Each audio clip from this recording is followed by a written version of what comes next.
తాకట్లో ఉన్న మీ బంగారాన్ని విడిపించి ఆ రోజు ఆన్లైన్ రేటుకి కొంటాం. Sharma gold company.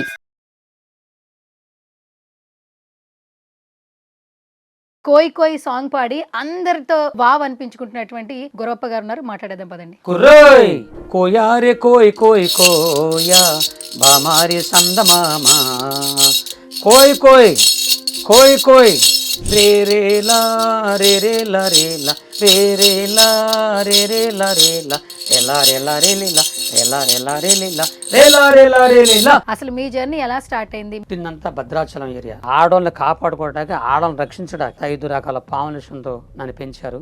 మా ఆడవాళ్ళ జోలికి ఎవరిని వచ్చినా నేను వెళ్ళి మా ఆడవాళ్ళని కాపాడుకునేవాడిని. వెళ్ళి నా చేతి గోలతో గెలిచేవాడిని. అంటే ఏంటి, మీ బాడీ మొత్తం విషం ఉంది కాబట్టి మీ గోరు వాళ్ళకి తగిలితే వాళ్ళు చనిపోతారు. ఒక దేవుడి గురించి మా అమ్మ చచ్చిపోయిందా? నిండు గర్భిణితో ఉన్న మీ మదర్ ని మీ ఫాదర్ కొట్టారా? కొట్టేశాడు. ఎందుకు? అంటే అంటే ఆయన మానసిక స్థితి సరిగా ఉండదా? ఇలా చెప్తే నమ్మడానికి మనుషులు నమ్మరు. మీ లైఫ్లో ఎప్పుడు కూడా చూడని సిచ్యువేషన్ కావచ్చు, లేదా బాధపడిన విషయం కావచ్చు, ఒకటి షేర్ చేసుకుంటారు. నా జీవితంలో నేను కోరుకుంది ఏంటంటే లైఫ్లో అదే ఆ గుడివాడలో ఇల్లు తీసేయగానే నేను ఒంటాకి లేకుండా అయిపోయిందండి. అది నా హృదయం చాలా గాయపడింది. ఇప్పుడు నేను కానీ ఏదైనా చనిపోతే నా భార్య దిక్కులింది అయిపోతుంది.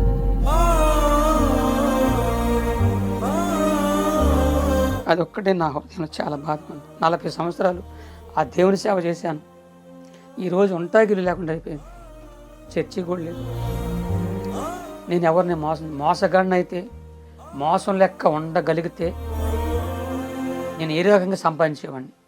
నేను ఏ మోసలేదు. ఇప్పుడు మీరు అడవి మనిషిని, అడవిల్లో పెరిగాను, అక్కడే తిరిగాను అన్నారు. అక్కడ భాష కూడా వేరే ఉంటుందని చెప్పారు. ఎలా ఉంటుంది అక్కడ భాష అసలు? ఆ భాష మన చిన్న గ్లాసులో రాళ్ళేసుకోవడం ఎలా ఉంటుంది అలా ఉంటుంది. కానీ ఏదో ఒకసారి మా ఇప్పుడు ఈరోజు సుమన్ టీవీకి ఇంటర్వ్యూ ఇస్తున్నారు. తెలుగులో ఏంటంటే సుమన్ టీవీతో ఇంటర్వ్యూ చేస్తున్నా. అది మీ అడవి భాషలో ఎలా చెప్తారు? మస్కోటి జానింది, మంకాళ్ళు జానారు, నేను జాన్చేగి సుమన్ టీవీకి మొరుచుకుంటున్నాను. సుమన్ టీవీకి మొరుచుకుంటున్నాను.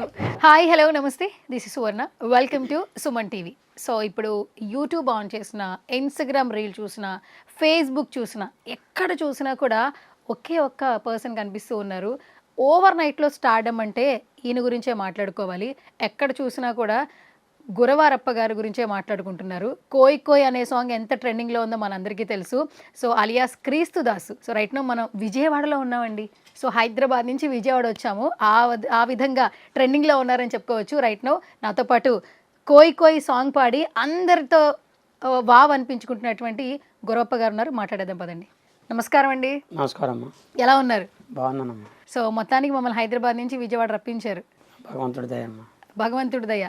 ఓకే. సో ఇంత బాగా ట్రెండింగ్ అవుతుంది కదా, ఎట్లా అనిపిస్తుంది? నాకు చాలా సంతోషంగా ఉంది. మీలాంటి పెద్దవారి ముందు, అందులో సుమన్ టీ అనేది చాలా పెద్ద వరకు నాకు తెలుసు, మీ ముందు మీ దృష్టిలో కూడా పడేలాగా భగవంతుడు చేసినందుకు నేను చాలా సంతోషపడుతున్నాను. ఓకే. కాదు, ప్రతి ఇంటర్వ్యూలో నేను కొన్ని మాటలు వింటున్నాను మీ గురించి. కానీ మీరు చెప్తూ ఉన్నారు, బట్ వినే వాళ్ళకి ఇంకొంచెం ఎక్కువ తెలుసుకోవాలండి మీ గురించి. అసలు మీ జర్నీ ఎలా స్టార్ట్ అయింది? మీరు పుట్టింది పెరిగింది విజయవాడేనా? కాదమ్మా, ఎక్కడ?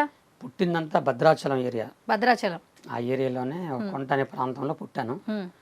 అయితే అక్కడ ఉన్న కొన్ని పరిస్థితులను బట్టి, నాకున్నటువంటి ఒక బలహీనతను బట్టి, అక్కడ మా అడవిలో ఉన్నటువంటి ఆడపిల్లల్ని అక్కడున్న కొంతమంది దుర్మార్గులు బాధ పెడుతున్నారని, ఆడవాళ్ళని కాపాడుకోవటానికి నా కన్న తండ్రి, మా కుల పెద్దలు నన్ను ఆడవాళ్ళని కాపాడుకోవటానికి, ఆడవాళ్ళని రక్షించడానికి, ఒక ఆడవాళ్ళకి కాపరగా, అడవికి కాపరగా నన్ను అంటే వాళ్ళకి రక్షకుడిగా చేయటానికి చిన్నతనం నుంచి సావకుండా ముందు కొన్ని అడుగు మందులు ఉన్నాయి. అవి త్రాగించి ఆ తర్వాత 5 రకాల పాములేషన్తో నన్ను పెంచారు. ఒళ్ళంత విషమైపోయింది. అప్పుడు నేను ఆ విషయంతో ఉన్నప్పుడు మా ఆడవాళ్ళ జోలికి ఎవరిని వచ్చినా నేను వెళ్ళి మా ఆడవాళ్ళని కాపాడుకునేవాడిని. వెళ్ళి నా చేతి గోలతో గెలిచేవాడిని. అంటే ఏంటి, మీ బాడీ మొత్తం విషం ఉంది కాబట్టి మీ గోరు వాళ్ళకి తగిలితే వాళ్ళు చనిపోతారు. ఇది ప్రాక్టికల్గా నమ్మొచ్చు అంటారా? ఇంకా నేను అంటే జరిగింది నా స్టోరీ. ఇప్పుడు నేను చెప్తున్నాను కదా, నేను బ్రతికే ఉన్నాను, మనిషిగా ఉన్నాను, జరిగిన స్టోరీ చెప్తున్నాను అంతే. మా నాన్న, మా బంధువులు నాకేం చెప్పారంటే, నువ్వు చచ్చిపోయినా పర్లేదు కానీ ఆడవాళ్ళని కాపాడు అని ఒక ట్రైనింగ్ ఇచ్చారు నాకు. సావైనా పర్లేదు, వెళ్ళి ముందు ఆడవాళ్ళని కాపాడాలి. అనేటువంటి ఒక ఆలోచన వెళ్ళి అలాగెళ్ళి గిల్లేసేవాడిని. గెలితే కొంతమంది అక్కడ చనిపోయారు, కొంతమంది పారిపోయేవారు. అలా జరుగుతుండగా ఇక నా విషయం అనేది నా శరీరంలో ఇంకా ఎక్కువైపోయి ఆ రోగం బాగా ఎక్కువైపోయింది. ఎక్కువై చచ్చిపోయే పరిస్థితికి వచ్చేసాను. ఇక రోగం ఎక్కువైపోయింది, ఈ గుండెకి పట్టేసింది. అప్పుడు నా శరీరం మన వస్త్రాలు ఉతికితే పిండితే ఎలా ఉంటుంది అలాగే నా శరీరం ఎవరో గట్టిగా నలిపేసినట్లు ఆ బాధ తట్టుకోలేక నా నరాలు తెగిపోయినట్లుగా, నా ఎముకలు ఇరిగిపోయినట్లుగా, ఎవరో చేతులు తీసుకొచ్చి నా ఎదల మీద పెట్టి నలిపేసినట్టుగా ఉండేది. ఆ బాధ తట్టుకోలేక మా నాన్న దగ్గర ఏడిశాను. నన్ను చంపేసి నేను బతకలేను అన్నప్పుడు అప్పుడు నా తండ్రికి అర్థమయ్యే కొడుకు నువ్వు బాధపడబాకు, నిన్ను నేను కాపాడుకుంటాను అడవిలో మందుల ద్వారా అని చెప్పి అడవిలో మందులు మా నాన్న కొద్దిగా మంత్రాలు చేసేవాడు. ఆ మంత్రాలు ఆ మందులు నా మీద ప్రయోగం చేశాడు. వాటి వల్ల ఏజ్లో మీరు చెప్పేది ఇదంతా జరుగుతుంది? అప్పుడు నా వయసు 17-18 మధ్యలో అమ్మ. ఓకే. 17 పుట్టిన కాడ నుంచి 17-18 సంవత్సరాల మధ్యలో జరుగుతున్న సంఘటనలు. అప్పుడు అలాగ జరుగుతున్నప్పుడు అప్పుడు మా నాన్న అడవిలో మందులు కొన్ని మంత్రాలు నా మీద ప్రయోగం చేశాడు. అయినా ఆ రోగాలు తగ్గలేదు. ఈ నాటు మందులకి ఐరన్ తగ్గలేదు. మా నాన్నకి తెలిసినటువంటి తెలంగాణలో ఒక మంచి రాజకీయ నాయకుడు ఉన్నాడు. అప్పుడు ఆయన ద్వారా మా నాన్నని తీసుకొని మరి హైదరాబాద్ ఉస్మానియా హాస్పిటల్కి అంటూ తీసుకెళ్ళి చూపిస్తే వాళ్ళు మా నాన్న నాకు చెప్పాడన్నమాట. వాళ్ళు ఏం చెప్పారంటే నిలువెల్ల పామేసి నిండిపోయాడు అబ్బాయి, బతకడు చచ్చిపోతాడని చెప్పారు. అప్పుడు మా అన్న నన్ను తీసుకొని మా ఇంటికి వచ్చి ఏడిచాడు. కొడుగా నిన్ను పామేసి ఉండి పెంచడానికి కారణం మన అడవిలో ఉన్న ఆడవాళ్ళని కాపాడటానికి. నిన్ను బట్టి ఆడవాళ్ళు బతికారు, కానీ నువ్వు చచ్చిపోతున్నావు. నాకు చాలా బాధగా ఉంది కొడుగా, కానీ నువ్వు ఎలాగో చనిపోతున్నావు కాబట్టి నీకు ఒక మాట చెప్పాలనుకుంటున్నాను. అదేంటంటే నువ్వు పుట్టక ముందు మీ అమ్మ ఒక దేవుడు, మీ అమ్మ కడుపులో ఉన్నప్పుడు మీ అమ్మ ఒక దేవుడు నమ్మకుంది. ఆయన ఎవరో మాకు తెలియదు. అయితే మన కులాచార ప్రకారంగా పరాయ దేవుడు నమ్ముకున్నా ఇంకోళ్ళు నమ్ముకున్నా ఏదైనా చేస్తే చంపేస్తారు. అలాగే మీ అమ్మని నేనే స్వయంగా మీ అమ్మని బాగా కొట్టేసి ఎందుకు నమ్ముకున్నాను కొట్టాను. ఆ కొట్టిన దెబ్బలకే మీ అమ్మ చనిపోయింది. మీ అమ్మ చచ్చిపోయే కొద్ది నిమిషాల ముందు నువ్వు పుట్టావు. అప్పుడు మీ అమ్మ నిండు గర్భిణి, మీ అమ్మ నువ్వు పుట్టావు. నిండు గర్భిణితో ఉన్న మీ మదర్ని మీ ఫాదర్ కొట్టేశాడు. ఎందుకు? అంటే ఆయన మానసిక స్థితి సరిగా ఉండదా? కాదు దేవుని నమ్ముకుందని, ఆ భగవంతుడు నమ్ముకుందని చెప్పి వాళ్ళలో కొన్ని ఆచారాలు ఉంటాయి అమ్మ. అయ్యా చాలా మనం చెప్పకూడదులే, కానీ ఆయన చాలా ఆచారాలు ఉంటాయి. ఆచారాలను బట్టి కొట్టేశారు. చనిపోయింది. మీ అమ్మ చనిపోయే ముందు కొద్ది నిమిషాల ముందు నువ్వు పుట్టావు. అప్పుడు నెత్తురుగుడ్డుకున్న నిన్ను మీ అమ్మ తను నమ్మే దేవుడిని నీ గురించి చెప్పింది. నీ గురించి తన దేవుడికి చెప్పడం ప్రారంభించింది.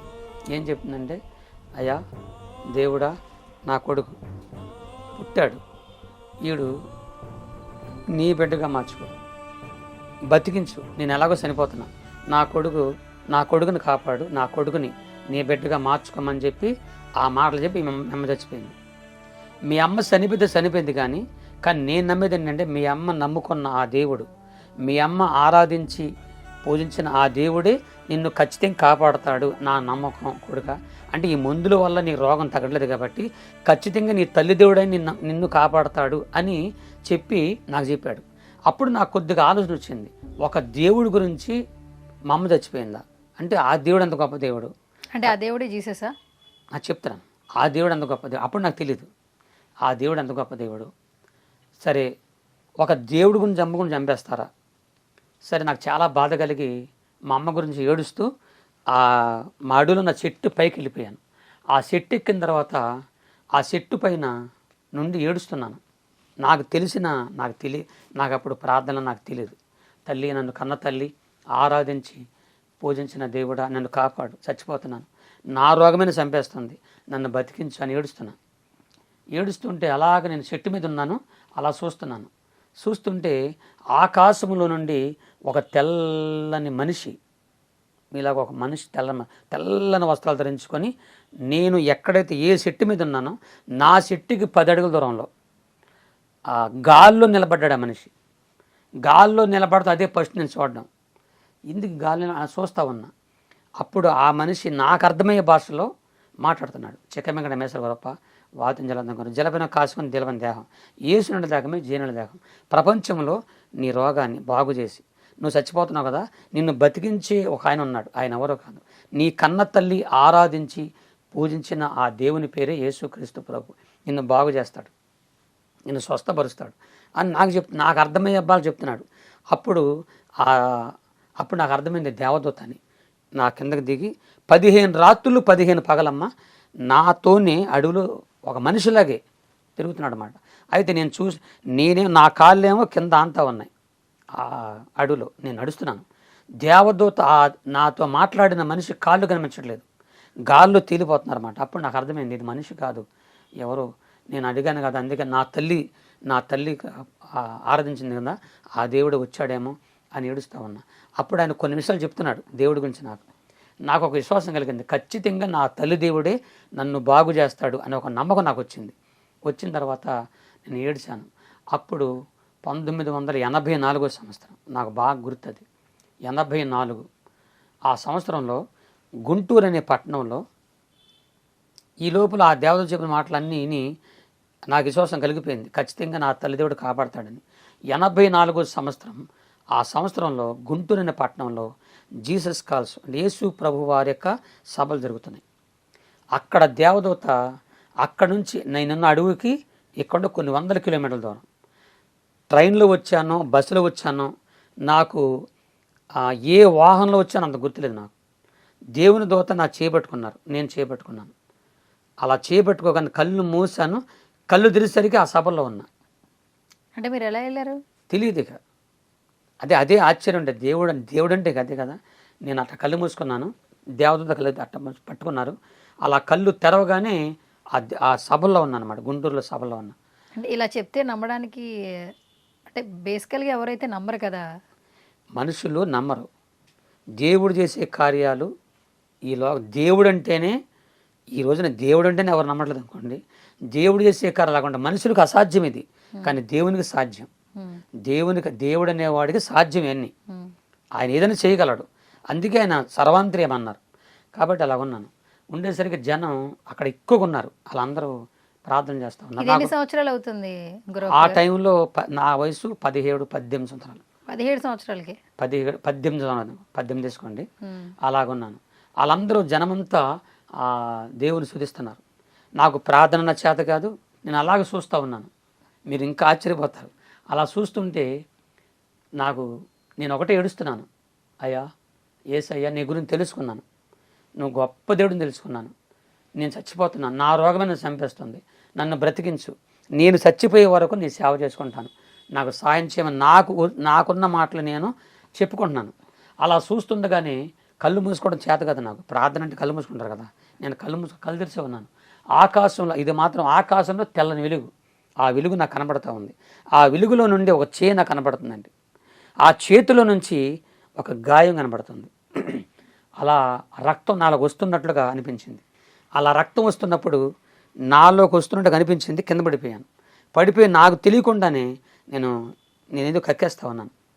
కొద్ది నిమిషాల తర్వాత ఏదో మైండ్ అలాగైపోయినట్లు లెగిసి చూసా. మళ్ళీ ఆయన ఆ దృశ్యం నాకు కనపడలేదు. అప్పుడు అక్కడున్న వాళ్ళు నా గురించి ముందు చెప్పారు, నా బాధలు చెప్పుకున్నా. వాళ్ళు ఏం చేశారంటే, అయితే నీకు విషం ఉందో లేదో చూద్దామని చెప్పి కుక్కని, పిల్లిని, కోడిని, పందిని, కొన్ని జంతువులను తీసుకొచ్చి వాటిని గిల్లి కరవమన్నారు. నా చేతులతో నా పళ్ళతో గిల్లి కరిచాను. అవి బతికే ఉన్నాయి. నీకు విషం లేదు కాదు.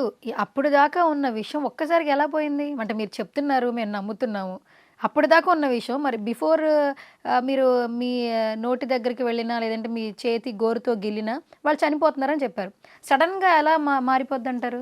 ఎలా నమ్మాలంటే? దైవికమైన స్వస్థ అంటారు దాన్ని ఏమంటారంటే దేవుడు చేసిన కార్యం, దేవుడు స్వస్థ అనమాట.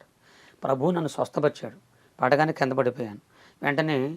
వెంటనే వాళ్ళు 2 రోజుల తర్వాత చూపించారు. అప్పుడు నాకు అర్థమైంది నాలో ఉన్నటువంటిది పోయిందని. అప్పుడు నేను చేశానంటే కొంతమంది దాడులతో నేను పరీక్షించుకున్నాను. చేస్తే వాళ్ళు నీది మామూలు రక్తం కదా, మనిషి రక్తం అన్నారు. నాకు ఆనందం. మనిషి రక్తమే ఉంటుంది కదండి ఎవరికైనా. అవును. అప్పుడు చెప్పారు. అప్పుడు ఆనందం అయిపోయి వెంటనే నేను నా తండ్రికి, మా బంధువులకు చెప్పుకున్నాను. మా నాన్న సంతోషపడ్డాడు. నన్ను ఎవరైతే విషయం తెప్పించారో వాళ్ళ ఆశ్చర్య మీరు ఎలా పోయింది నీకు విషయం అని ఇలా చెప్పాను. అలాగా వెళ్ళాను. 3 లక్షల దాకా దగ్గర ఖర్చు పెట్టారు నా రోగం తీయడం కొరకు. అది ఎట్లా తీశారు? మీ రోగం తీయడం కోసం 3 లక్షలు ఖర్చు పెట్టారన్నారు. అది ఎట్లా తీయడం జరిగింది అసలు? యాక్చువల్లీ బాడీలో విషయాన్ని ఎలా తీస్తారు అసలు? 3 లక్షలు పెట్టి రోగం పోవడం కదమ్మా, ఖర్చు పెట్టారు అంటున్నా. ఖర్చు పెట్టారు అదే ఈ మందులకు కానీ, అడుగుల మందులకు కానీ, దేనికైనా కానీ ఖర్చు పెట్టారు. వాటికి నా రోగం పోవాలి. మా నాన్న చెప్తున్నాను నేను, నాన్న నా రోగం పోలేదు, ఇదిగో ఇక్కడ పలాందరికి వెళ్ళాను, యేసు ప్రభు నమ్ముకున్న అలా రక్షించానంటే ఆవిడ మా నాన్న సంతోషపడి ఎవరైతే వెళ్ళారా అని చెప్పి ఆనందపడ్డాడు. నేను వెంటనే నేనేం చేశానంటే, కాదు, ఇప్పుడు మీది ఓకే అయిపోయింది, మీరు క్లియర్ అయిపోయింది అన్నప్పుడు మీ నాన్నగారు హ్యాపీ ఫీల్ అయ్యారు అని అన్నారు. కానీ మీ అమ్మగారి విషయంలో కేవలం యేసుప్రభుని నమ్మినందుకే కొట్టారని చెప్పారు. అవును, మరి మారిపోయారా మీ నాన్నగారు? మారారుగా. అది చూసి ఆశ్చర్యపోయాడు. నేను తప్పు చేసిన తర్వాత ఒప్పుకున్నాడని. ఇప్పుడు ఎన్న జరగదమ్మా, నేను చెప్పాల్సింది చెప్పా మా నాన్నకి. ఆయన కూడా కళ్ళారు చూశాడు కదా, చూసి సంతోషపడిపోయాడు. నేను మీ అమ్మని అన్యాయం కొట్టేశానురా, నన్ను క్షమించు అని చెప్పి తర్వాత చెప్పాడండి. తర్వాత నేను చెప్పేదేనంటే, దేవునికి అసాధ్యమైంది లేదు. ఈ రోజున మీరు తమరు నన్ను ప్రశ్నిస్తున్నారు. ఇదే ప్రశ్న నా తోటి పాస్టర్లే కొంతమంది, ఇది జరిగి 84 2004 40 సంవత్సరాలు 40 సంవత్సరాలుగా యేసు ప్రభు నన్ను బాగు చేశాడని దేశం చెప్పుకుంటున్నాను నేను. ఇప్పుడు మీకు చెప్పాను, మీకంటే ముందు 2 3 ఇంటర్వ్యూ ఇచ్చాను. అలాగే సభల్లో నా ఫేస్బుక్లో చూసిన, వాట్సాప్లో చూసిన అన్నిట్లో కూడా నా సాక్ష్యం ఉంటుంది. ఇప్పుడుగా చెప్పి 40 ఏళ్ళగా చెప్పుకొస్తూనే ఉన్నాను, చెప్పుకుంటూనే ఉన్నాను. ఆ దేవుని గురించి నాకు దేవుడు చేసింది చెప్పుకుంటున్నా. అంతేగాని ఎవరన్నా మతాలు మారండి, మతాలకు వచ్చేయండి అని ఎవరికి చెప్పలేదు. దేవుడు నాకు చేసింది మాత్రం చెప్పుకుంటా తిరుగుతా, 40 ఏళ్ళకు తిరుగుతూనే ఉన్నా. అయితే ఇప్పుడు నిన్నగాక మొన్న పుట్టినవారు కనీసం వాళ్ళు పుట్టక ముందే నేను దేశం తిరిగి వచ్చి సేవ చేసుకున్నా, నా సాగు చెప్పుకున్నా. ఇప్పుడు కుట్టిన వాళ్ళందరూ ఇదే ఏళ్ళ ప్రశ్న ఎత్తున్నారన్నమాట. నిజమేనా, విషయం పోయిందా? మీరు సినిమాలు చూస్తుంటారా? ఇప్పుడు ఇదివరకు చూసేవాళ్ళ. పున్నమి నాగు సినిమా ఎవరిది? ఇది ఈ మాట మీకు చెప్పాలమ్మా. యాక్చువల్లీ చాలా మంది ఏంటంటే మీరు మాట్లాడుతుంటే చిరంజీవి గారి సినిమా ఉంది కదా, ఆ సినిమా స్టోరీలా ఉంది అని చెప్తున్నారు. అదే నేను ఇలాగ 40 ఏళ్ళగా చెప్తుంటే, ఆ సభల్లోకి వెళ్ళిన తర్వాత నేను చెప్తుంటే మీలాంటి వారు వచ్చి నీ స్టోరీ అంతా పునమనాథ్ సినిమాలో కనబడుతుంది, నీ స్టోరీ అదే నన్ను అడిగావు. అప్పుడు ఒకసారి మా నాన్న నాకేం చెప్పాడు, మా నాన్న బతుకుండగా నాకేం చెప్పాడు అంటే, ఎవరో సినిమా వాళ్ళు వచ్చారా, సినిమా వాళ్ళు అంటారు అడవిలోకి వచ్చారు, నీ గురించి ఎంక్వైరీ చేశారా అని చెప్పారు నాకు. మా నాన్న చెప్పాడు, సినిమా వాళ్ళు కానీ ఎవ్వరు కోన ఈ నోటి నా దగ్గరికి ఎవరు రాలా, నా దగ్గరకు మనుషులు వచ్చి మాట్లాడే అవకాశాలు లేవు. ఎందుకంటే నేను ఆ టైంలో ఉన్నాను కదా, నేను నా తెలుగు రాదు, చక్కగా ఏదో నా లోకం ఉండేవాడిని. కాబట్టి మా నాన్న నాకు చెప్పాడు, ఎవరో సినిమా వాళ్ళు అంటారు వచ్చి నీ గురించి ఎంక్వైరీ చేసి వెళ్ళారు అని చెప్పాడు. అంతే. ఇప్పుడు కేవలం ఇప్పుడు కొంపతీసి మీరు ఆ స్టోరీ మిమ్మల్ని చూసే తీసారంటారా ఏంటి?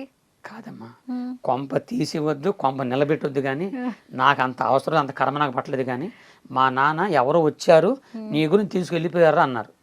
తర్వాత నేను సాక్ష్యం చెప్పి తిరిగేటప్పుడు కొందరు మీలాంటి వచ్చి నీ స్టోరీ సినిమాలో ఉందన్నారు. నేను చూసాను వెళ్ళి, ఇది అలాగుంది, మా నాన్న కూడా అలాగే ఎక్కించాడు నాకు అనుకున్నా. కానీ దానికి సంబంధం లేదు. జస్ట్ మా నాన్న తండ్రి విషయం పోయడం వరకే దాంట్లో ఉందంతే. తర్వాత ఆ స్టోరీకి నా స్టోరీకి అసలు సంబంధం లేని విషయం అది. సరే, అదంతా బాగానే ఉంది. బేసికల్గా మీ నాన్నగారు మీకు మంచి కార్యక్రమం కోసం అక్కడ ఉన్నటువంటి ఆడపిల్లల్ని హత్యాయత్నం చేస్తున్నారు కాబట్టి కాపాడే ఇదిలో మీకు విషయం ఇచ్చారంటున్నారు. ఫస్ట్ అసలు మీకు విషయం ఇచ్చినప్పుడు మీ బాడీ ఎలా తట్టుకుంది? మీది మానవ జన్మే కదా, అంటే మా అందరిలానే మీరు కూడా కదా, విషయం ఇవ్వగానే ఎవరన్నా చనిపోతారు, కానీ మీరు ఎలా బ్రతుకున్నారు అసలు? నల్లేశ్వర, తెల్లేశ్వర, భూమేశ్వర, మణికంఠమని కొన్ని అడుగు మందులు ఉంటాయి.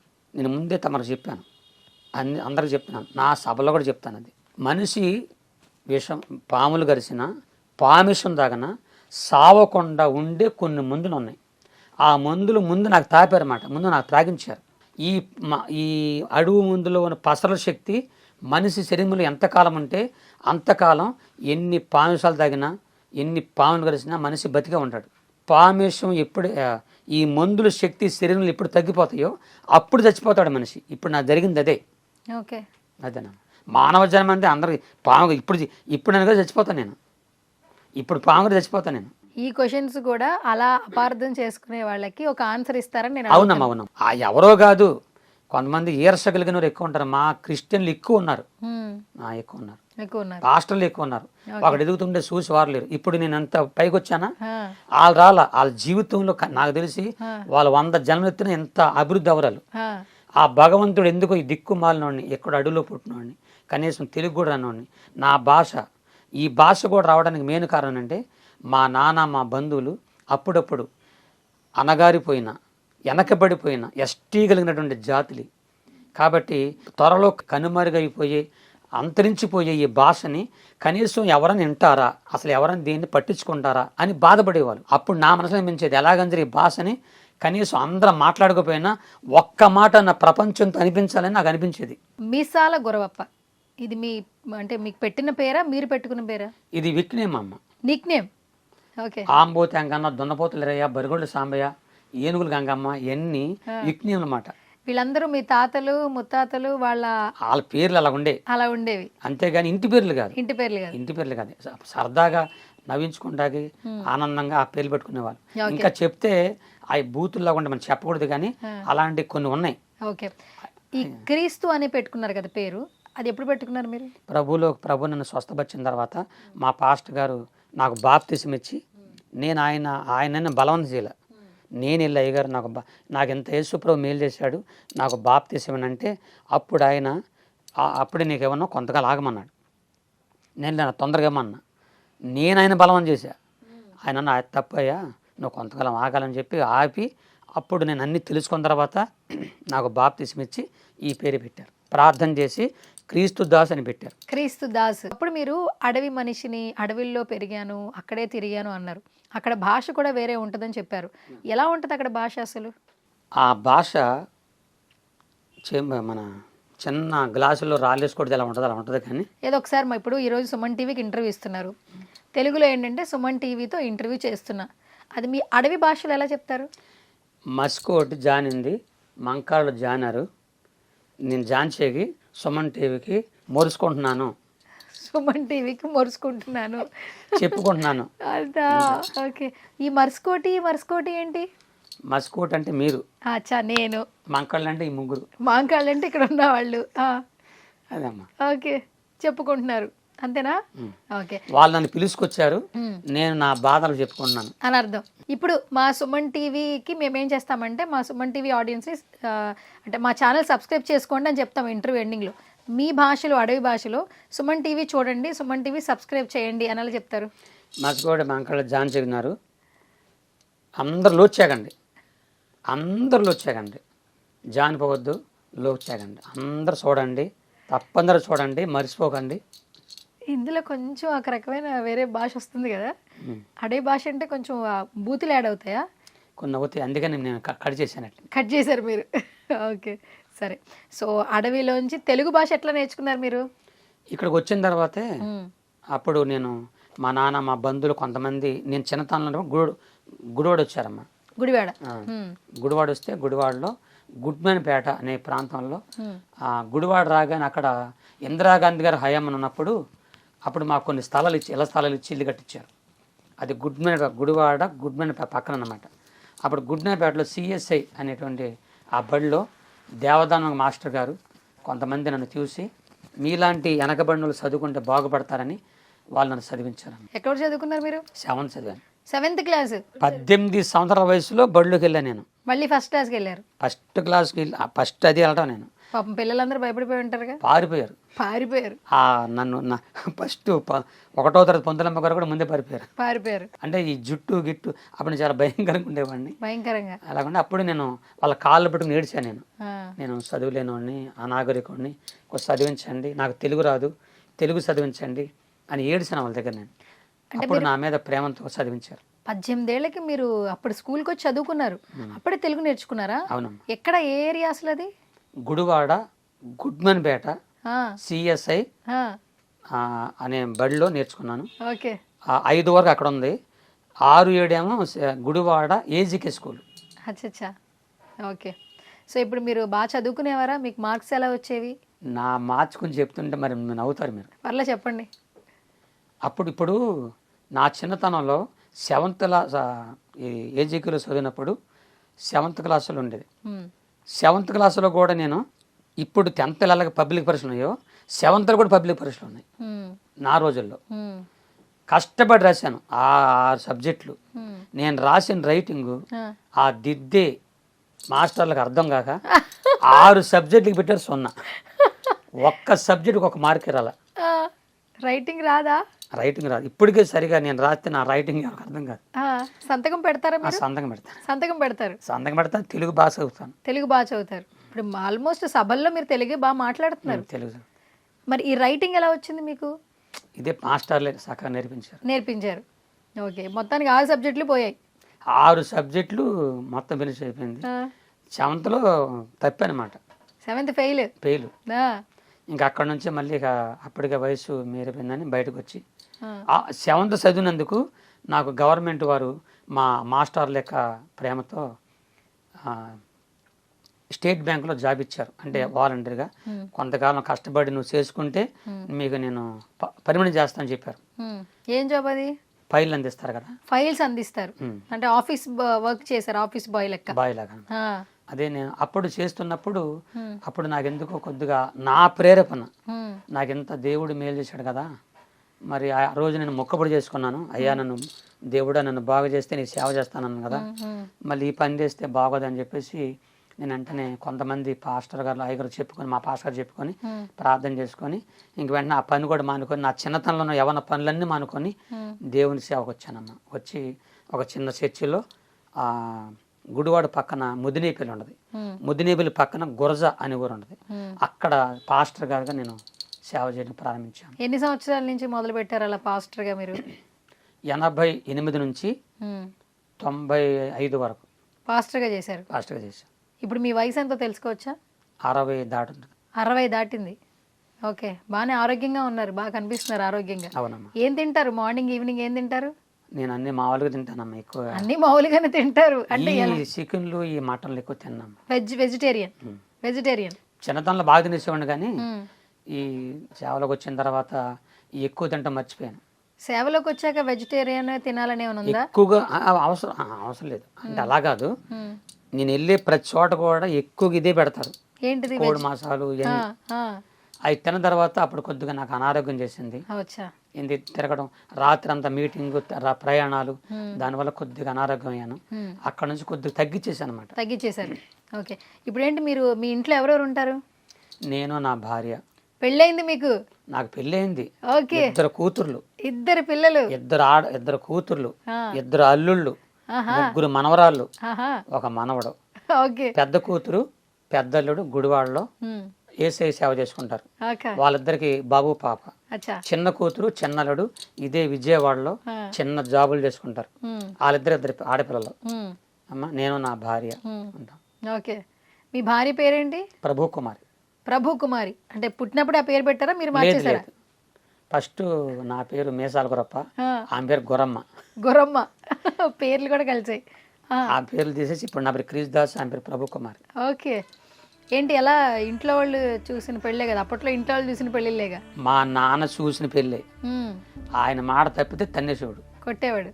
మాకు ఇలాంటి లవ్ మ్యారేజ్ లేవు, కానీ ఆమె నన్ను ఇష్టపడి, మన అక్క కూతురండి, ఎవరో కాదు, అక్క కూతురు. అక్క కూతురు. ఆవిడ మిమ్మల్ని ఇష్టపడ్డారా? ఆమె నన్ను ఇష్టపడింది ముందు, తర్వాత నేను పడాల్సి వచ్చింది. ఓకే, తర్వాత మీకు నా ఫ్యామిలీని మొత్తం మీకు పరిచయం చేస్తాను. మీరు మొన్న పరిచయం చేస్తానన్నారు, ఇప్పుడు పరిచయం చేయలేదు. చేస్తాను, మిమ్మల్ని గుర్తు పెట్టుకుంటాను. వాళ్ళు చాలా సంతోషపడుతున్నారు, కానీ కొన్ని జరుగుతున్న పరిస్థితులను బట్టి వాళ్ళు కొంచెం బాధపడుతున్నారమ్మా. ఏం బాధ అంటే నన్ను కొంతమంది ఎగతాళి చేయడం. ఎందుకు ఎగతాళి? ఎందుకు? ఇప్పుడు మీరు ఇలా అంటే ఈ యూట్యూబ్లో ఎన్ని వస్తున్నాయి కదా, కొంతమంది కావాలని పాస్టర్లు, అసూయపడిన పాస్టర్లు కొంతమంది నన్ను వాళ్ళు నన్ను చాలా బాధ పెట్టారమ్మా. అంటే ఎలా బాధ పెట్టమంటే? బాధ పెడతామంటే ఫస్ట్ నుంచి కూడా నేను ఒక అనాగరికుడిని, ఒక ఎస్టీ వాడిని, ఈవిడ ఒక ఎస్టీ వాడు అయి ఉండి మనకంటే స్టేజ్ల మీదకి బాగా చెప్తాడా, ఈవిడ ఎంత పాపులర్ అయిపోతాడా అని ఒక అసూయ వచ్చేసింది. యేసు ప్రభు కూడా భూమి మీదకి వచ్చిన తర్వాత ఆయన మీద అసూయ పడ్డారు, అసూయ ద్వారానే ఆయన చంపేశారు. కాబట్టి నా పరిస్థితి ఎలా ఉంటుందంటే ఎక్కడికి వెళ్ళినా కొంతమంది ఏం చేశారంటే, నీకు ఒక మేలు చేస్తాం, నీకు మంచిగా మేలు చేస్తాం, ఈ మధ్య ఒక స్కీమ్ వచ్చింది, ఆ స్కీములో నేను చేరిస్తే నీకు చాలా డబ్బులు వస్తాయి, అడవులో కూడా నువ్వు హాస్టల్ కట్టవచ్చు, అంటే ఇల్లులు కట్టవచ్చు, చర్చిలు కట్టవచ్చు, నీకు బాగా మేలు జరుగుతుందని చెప్పి నన్ను ఏం చేశారంటే ఒక స్కీమ్ అనమాట అది. ఆ స్కీమ్ పేరు అదేం స్కీమ్ అంటే పాస్టల్ స్కీమ్ అంటది. అది ఎలాగా, ముందు 5,000 కట్టాలి, 5,000 కడితే 10,000 ఇస్తారు, 10,000 కడితే 20,000 ఇస్తారు, 20,000 కడితే 1,00,000 ఇస్తారు. అలాగా నువ్వు ఒక్కడేవి కాదు, నువ్వు, నీ కుటుంబం, నీ బంధువులు, నీ చర్చికి వచ్చే వాళ్ళందరి చేత 200 మందిని ఈ స్కీములో చేరిస్తే నీకు అసలు నువ్వు సేవ చేయక ఇంట్లో కూర్చుంటే నీకు నెలకి 2,00,000 వస్తాయి నీకు. తర్వాత మీకు చర్చిలు కడతాము, ఇల్లులు కడతామని చెప్పి కొద్దిగా ప్రూఫ్లు చూపించారు నాకు. ఇదేదో బాగుందని చెప్పి తెలియక బైబిల్లో ఒక చక్కని మాట ఉంటుంది, దురాశ దుఃఖానికి చెట్టుని మామూలుగా ఉంటుంది. దాంట్లో ఏముంటుందంటే ధనాపేక్ష సమస్త కీడులకు మూలం, నువ్వు ధనం గెలి చూడొద్దు అని ఉంటుంది. కానీ తెలియక నేను పేదవాడిని కాబట్టి ఏదో అది సహాయం చేస్తే పేదవాళ్ళని కొద్దిగా చూడవచ్చు, ఇల్లు కట్టి ఇప్పటికి నాకు ఇల్లు లేదు, సొంత ఇల్లు లేదండి నాకు, రెంట్ హౌసే. రెంట్ హౌస్ మరి ఇక్కడ విజయవాడలో రెంట్ హౌస్ అన్నా. అప్పుడు ఏం చేశానంటే సర్లే ఆశపడ్డాను, పెడతారంటే ఆశ కొడతాను అట్ట పడ్డాను.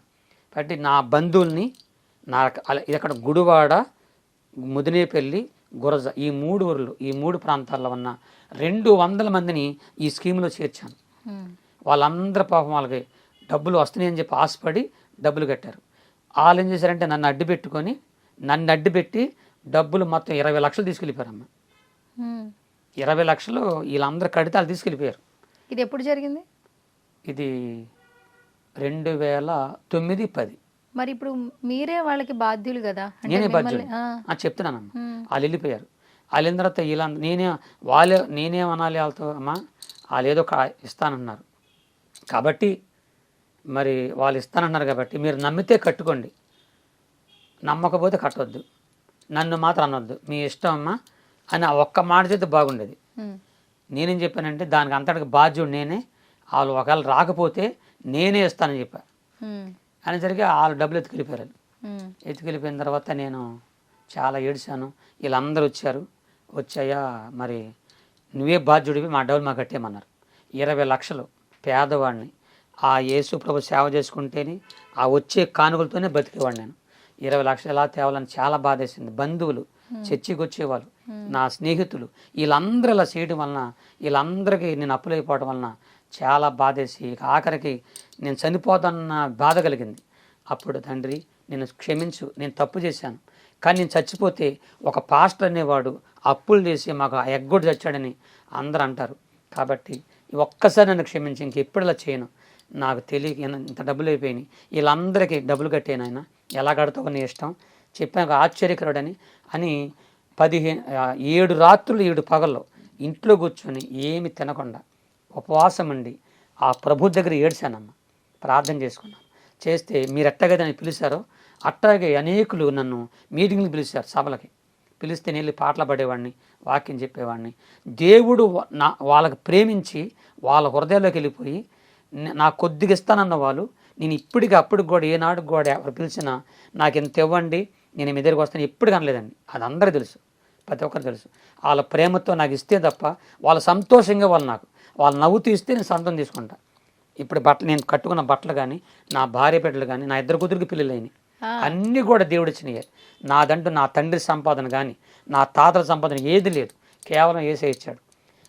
అప్పుడు ఏడిశాను, తండ్రి నేను అప్పులే చచ్చిపోకూడదు, నీ సేవకుడిని, నన్ను క్షమించు, ఇంకెప్పుడు ఇలా చేయి, నాకు అప్పులు కట్టమంటే ఇలాగ అనేకులు పిలిచారు నన్ను. ఆంధ్ర, తెలంగాణ, మన ఇండియాలో ఉన్నటువంటి అన్ని రాష్ట్రాల్లో, పెద్ద పెద్ద పట్టణాల్లో అలా తిరుగుతూ నేను చెప్పే వాక్యాలకి, నేను చెప్పే మాటలకి, నేను చెప్పే సాక్ష్యాలకి, పాటలకి అనేకులకు అప్పటికప్పుడు వాళ్ళకి మేలు జరిగి నేను అడగకపోయినా సరే నేను ప్రార్థన చేస్తున్న వాళ్ళు వచ్చిన చిన్న చిన్న కాలుగుని ఇచ్చేవారు. నన్ను పిలిచిన పాస్టర్ గారులు నేను అడగక ముందే వాళ్ళు ఎక్కిపిచ్చేవారు. అలాగా కొంత అప్పులు తీర్చాను. తర్వాత ఒకసారి నేను బాంబే మీటింగ్కి వెళ్ళాను. అక్కడ ఒక ఆయన, మన ఆంధ్ర ఆయన అంట, మన తెలుగు ఆయన, అక్కడికి వెళ్తే పాపం పిల్లలగల ఆయన, అయ్యా పాస్టర్ గారు నేను ఒక స్థలం కొనుక్కున్నాను, నేను వచ్చి 20 సంవత్సరాలు అయింది, ఒక స్థలం కొనుక్కున్నాను, కానీ ఇక్కడ హిందీ వారు నేను తెలుగునని నన్ను మోసం చేసి స్థలాన్ని కబ్జా చేసి కోర్టుకు వేశారు. ఇప్పుడు ఆ స్థలం కానీ పోతే నా బిడ్డలు చచ్చిపోతాం, మేము చచ్చిపోతాం, కాబట్టి మీరు ప్రార్థన చేసి నాకు చెప్పమన్నాడు. నేను అలా ఆయనకు ప్రార్థన చేస్తుంటే ఇప్పుడు ఇదంతా కోర్టుకు వెళ్ళిపోయింది, రేపే లాస్ట్ అండ్ ఫైనల్ జడ్జిమెంట్, కాబట్టి ప్రార్థన చెప్పమన్నాడు. నేను అలాగ ప్రార్థన చేస్తుంటే ఎవరో నాకు చెప్పినట్టు, దేవుడు చెప్పినట్టు, ఆయన పక్కన ఎంతమంది ఉన్నా, అవతల పక్కన ఎంతమంది ఉన్నా ఈ అబ్బాయికి నేను న్యాయం చేస్తాను అని చెప్పి నాకు అనిపించింది. చెప్పాను నేను, బాబు నువ్వు గెలుస్తావన్నా అని ప్రేయర్ చేశారా? చేశా, ఆ మాట చెప్పాను, నువ్వు గెలుస్తావు, దేవుడు నాకు చెప్పాడని చెప్పా. వెళ్ళిపోయాడు. వెంటనే కోర్టు వారు ఆయన తీర్పిచ్చారు, ఆయన పక్షాన్ని ఇచ్చారు, ఆయనదే స్థలం అని. వచ్చి గట్టిగా వాటేసుకుని, అయ్యా నీ మేలు మర్చిపోలేనయ్యా అని చెప్పి వెంటనే ఈ మధ్య కారు కొనుక్కున్నానయ్యా, ఆ కారు తీసుకోమని చెప్పి నా కారు తాళాలు ఎత్తున్నాడు. నీ కారు వద్దు నాకేమన్నా. అంటే మీతో ప్రేయర్ చేయించుకున్న ఆయన క్రిస్టియనా హిందువా? హిందూ అండి. హిందువు క్రిస్టియన్ నమ్మాడు.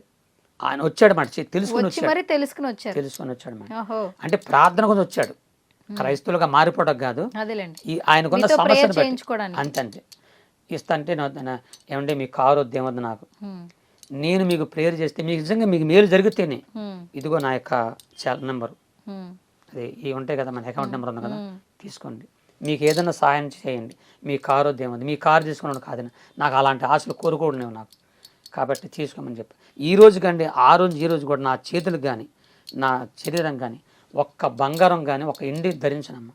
ఎందుకో తెలియదు, నాకు ఆ భగవంతుడు ఇవ్వలేదు. చెప్పాను నాకు ఏమొద్దు, మీరు ఏదన్నా సహాయం చేయదలిస్తే దేవుడు మీకు ప్రేరేపిస్తే నిజంగా నా ప్రార్థన వల్ల పాటల వల్ల మీకు మేలు జరిగితే సహాయం చేయమని చెప్పి నా అకౌంట్ నుంచి వెళ్ళిపోయాను.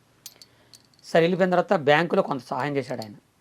ఆ మొత్తం ఒక టైం వచ్చినప్పుడు బ్యాంకు బ్యాలెన్సు నాకు ఇచ్చిన కానుకలు అన్నీ లెక్కేసుకున్నా. 20 లక్షలు తీర్చేశారా? 21 లక్షలు వచ్చింది, దేవుడు నాకు ఇచ్చాడు. 1 లక్ష ఎక్స్ట్రా వచ్చింది. ఎంత టైంలో?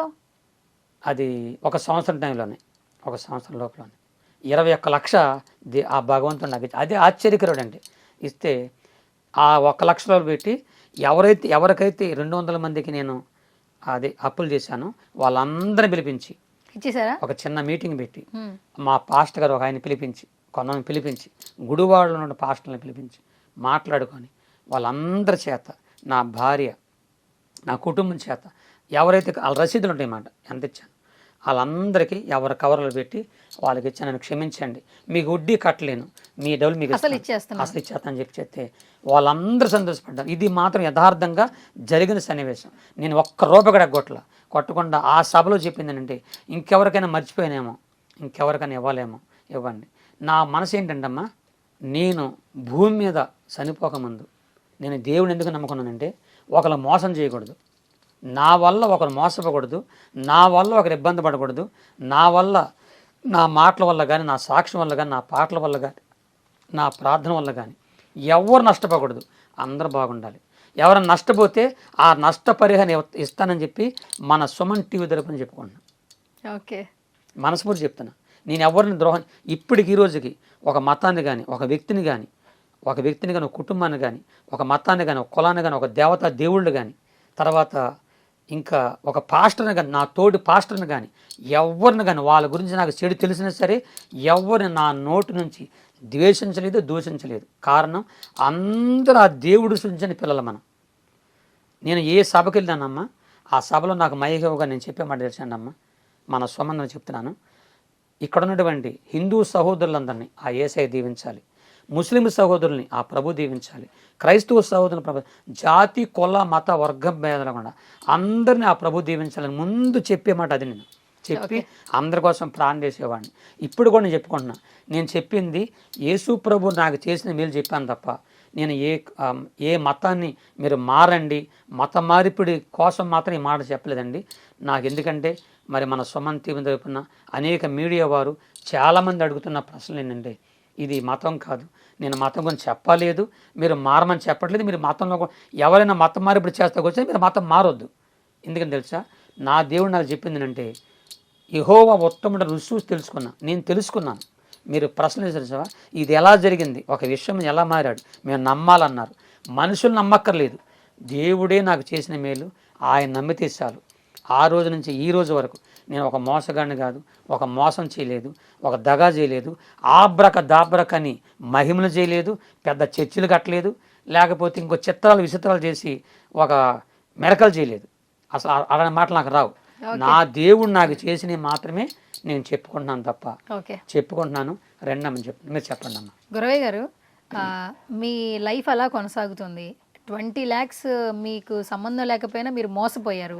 ఆ మోసపోయిన అమౌంట్ని కూడా ఎవరు మీ గురించి తప్పుగా అనుకోకూడదని వాళ్ళకి ఇచ్చేశారు. అసలు మీ జీవన పోషణ అంటే మీ ఫినాన్షియల్గా మీరు ఎలా స్ట్రాంగ్, మీరు ఏ పని చేస్తారంటే ఈ సభల్లో మాట్లాడడం ఆ ప్రోగ్రామ్స్ చేయడం వల్లే మీకు డబ్బులు వస్తాయి. ఆ డబ్బులతోనే మీ కుటుంబాన్ని మీరు చూసుకుంటున్నారు. ఇంకొక మాట మంచి మాట చెప్పారమ్మా, అసలు ఇది చెప్దాం అనుకున్నాను, చక్కని ప్రశ్న వేశారు.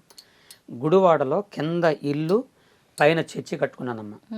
అదే 100 గజాల భూమిలో కింద ఇల్లు, అది మా నాన్నగారిది అన్నమాట. అది గవర్నమెంట్ వారు మాకు ఇచ్చినటువంటి ల్యాండ్లో మా నాన్నగారు నాకు ఇచ్చిన స్థలం అది. నా తండ్రి గడిచిన స్థలం అది. ఆ స్థలంలో చిన్న కింద ఇల్లు పైన చర్చి కట్టుకున్నాను. ఈ మధ్య రోడ్లు ఎలాబడి చేశారన్నమాట. హైవే పడింది, చర్చి ఇల్లు కూడా తీసేశారు. నాకు ఈ 2 పోగానే కొద్దిగా డబ్బులు ఇచ్చారు ప్రభుత్వం వారు, సహాయం చేస్తే నేను ఎక్కడ కట్టుకోవాలని అలాగే ప్రాణం చేసుకుంటే మన విజయవాడలోనే నొన్ననే ప్రాంతంలో చిన్న స్థలం కొనుక్కున్నానమ్మా. ఎప్పుడు? ఒక 2 సంవత్సరాల క్రితం చిన్న స్థలం కొనుక్కున్నాను, అక్కడ ఉంది. అయితే అక్కడ కట్టుకోవటానికి నా దగ్గర డబ్బులు లేక ప్రస్తుతం విజయవాడ రామారపాడులో రెంట్కి నెలకు 15,000 రూపాయలు చొప్పున రెంట్ కొంటున్నాం. 15,000 రెంట్ విజయవాడలో? చాలా పెద్ద అమౌంట్. అంటే డబుల్ బెడ్రూమా సింగిల్ రూమా? Double bedroom. డబుల్ బెడ్రూమ్ లో అంటే మొత్తాన్ని కలుపుకమ్మ, ఇది రెంట్ కరెంట్ మెయింటెనెన్స్ మొత్తం కలుపుకొని 15,000 నెలకు కట్టుకోవాలి. అయితే నాకు చర్చి లేదు, ఇప్పటికి చర్చి లేదు, నాకు చర్చి లేదు, నాకు ఏ ఆదాయం లేదు. మీకు ఆస్తులు ఏమైనా ఉన్నాయా? అంటే ఒక స్థలాలు కానీ పొలాలు కానీ బంగారం కానీ ఏమైనా ప్రాపర్టీస్ ఉన్నాయా? నాకు ఏమీ లేవు. అది అందరూ తెలిసిన విషయమే. మరి 2 పిల్లలకి ఎలా పెళ్లిళ్ళు చేశారు? ఈ సభల్లో ఇలాగ నేను మీటింగ్కి వచ్చినప్పుడు నన్ను పిలిచి అయ్యగారులు, మీలాంటి తల్లులు ప్రేమించి ఇచ్చే చిన్న కానుకలే, ఆ కానుకలతోనే నా దేవుడు నేను చాలా జాగ్రత్తగా, నేను చాలా ఏదో అంటారు పిసినారు అంటారు కదా, నేను వచ్చిన ప్రతి కానుక కూడా చాలా జాగ్రత్త దాచుకుంటాను, వ్యర్థంగా ఖర్చు పెట్టను. నాకు ఎలాంటి చెడు అలవాట్లు లేవు, వ్యర్థంగా ఖర్చు పెట్టను. ఆ వచ్చిన పద్దాన్ని ప్రార్థన చేసుకుంటాను, నా భార్యకి ఇస్తాను. నేను నా భార్య మోకరించి ప్రార్థన చేసుకొని అలాగ నా బిడ్డల్ని పెంచుకొని పెద్ద చేసుకొని పెళ్ళిళ్ళు చేసుకున్నాను. పెళ్ళిళ్ళు చేశారు కదా, కట్నాలు ఇచ్చారా మీరు? ఇచ్చానండి. ఇచ్చారు. 2 పిల్లలకి ఇచ్చారు. 2 కూతుర్లకు కూడా ఏ లోటు లేకుండా అన్ని చూసుకున్నాము. 2 అల్లుడిని కూడా మంచిగా చూసుకున్నాను, ఏమి ఇబ్బంది లేదు. నా కూతుర్ని నా ఇద్దరిలో ఒక్క మాట అంతా గోడలకు వేశారు. ఎందుకు మీరు నీ తండ్రి నుంచి ఎందుకు అంతా గోడలేదు, అది అందరూ తెలుసు. ఇంకోటి, నేను చేసే ప్రతి పని కూడా 4 పెద్దలను పెట్టి చేస్తాను అనమాట. ఏదే కూతురు విషయం కానీ ఏదైనా చేయాలన్నా చేసుకుంటాను, ఒక్కడిగా చేయను. ఓకే, ఇదంతా బాగానే ఉంది గురవయ్య గారు. యాక్చువల్లీ సభల్లో కొంతమంది పాల్గొంటూ ఉంటారు. ఈ మధ్య కాలంలో ఏంటంటే కొన్ని వీడియోస్ మేము చూస్తున్నాం, కొంతమంది పాస్టర్లు ఏంటంటే పాస్టర్లోనే భగవంతుడు ఉన్నాడు అని కొన్ని మాయలు చేస్తున్నారు. ఏంటి, అక్కడికి సభలకి ఎవరైనా వస్తుంటే వాళ్ళ ఆరోగ్యం సరిగా లేకపోతే, వాళ్ళు ఒక రకమైన సిచ్యువేషన్లో ఉన్నప్పుడు వాళ్ళు ప్రేయర్ చేసేటప్పుడు స్టేజ్ మీద నుంచోపెట్టి నుదుటి మీద వేలు పెట్టి బైబిల్ మీద చెయ్యి పెట్టించి వాళ్ళ రోగాన్ని మాయం చేసామంటున్నారు. అంటే ఒక టాబ్లెట్ లేకుండా టెక్నికల్గా మెంటల్గా వాళ్ళని బాగు చేసామని చెప్తున్నారు.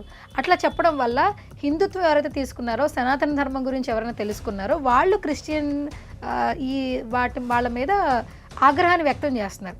నిజంగా పాస్టర్ అనేది ప్రేయర్ చేసేటప్పుడు ఆ పాస్టర్లో దైవత్వం వస్తుందా? నిజంగానే వాళ్ళకి మేలు చేస్తున్నారా? మీరు ఒక క్రిస్టియన్ వైపు సపోర్ట్ చేసే పర్సన్గా కాకుండా యేసుక్రీస్తుని నమ్మే ఒక వ్యక్తిగా ఏం చెప్తారు? నేను తమకు చెప్పేది ఒక మాట చెప్పన్నా, చాలా మంచి మాట చెప్పారు. ఎందుకంటే ఇది కావాల్సిన మాట. ఇది 40 సంవత్సరాలు 1984 నుండి 2004 వరకు నేను వెళ్ళే ప్రతి సభలో కానీ ప్రతి చర్చిలో, నేను కట్టిన చర్చిలో కానీ ఎవరికి కూడా నేను చేయబెట్టి కానీ అలా తోసినట్టు కానీ కింద పడినట్టు కానీ లేకపోతే ఇంకేదో మాయలు చేసినట్టు కానీ ఎవ్వరు నిరూపించలేరు. అసలు నా వీడియో మీరు చూడండి. నేను ఏ స్థలం మీద ఉంటానో అక్కడ మైకి పట్టుకొని అక్కడి నుంచి ప్రార్థన చేస్తాను తప్ప, అక్కడ నుంచి ప్రార్థన చేస్తాను. అక్కడ నుంచి వాళ్ళకి మేలు జరిగితే దేవుడు చేయాలి, కానీ మనుషుల్లోకి దేవుడు చేసి అయితే దేవుడు రాడు. మీలో కూడా దేవుడు వస్తాడు, మాలో అందరికి వస్తాడు. దేవుడు అనే ఆయన అందరిలోకి వస్తాడు, అందరిని ప్రేమిస్తాడు. ఇంకోటి చెప్తున్నా, మనిషిని హృదయమే దేవుని ఆలయం. ఆలయాలు దేవుడు కాదు, ఆలయాల్లో బైబిల్ ఏముందంటే ఆలయాలు మనుషులు కట్టించిన ఆలయాల్లో దేవుడు ఉన్నాడు, మనిషిని గుండెలోని దేవుడు ఉంటాడు. నేను అలా పెట్టుకున్నాను. మత్తయి సువార్త 5వ అధ్యాయం ఏముందంటే, హృదయ శుద్ధి గల వారు ధన్యులు, వారు దేవుని చూస్తారు. హృదయం అనేది శుద్ధిగా ఉండాలండి. మన శుద్ధిగా ఉంటే ఆయన మనలో ఉంటాడు. కాబట్టి నేనుగా అలాంటి చేయలేదు, తర్వాత అలాంటి విమర్శన చేయడం కూడా అది నాకు తెలియదు అనమాట. ఇలా తెలియదు.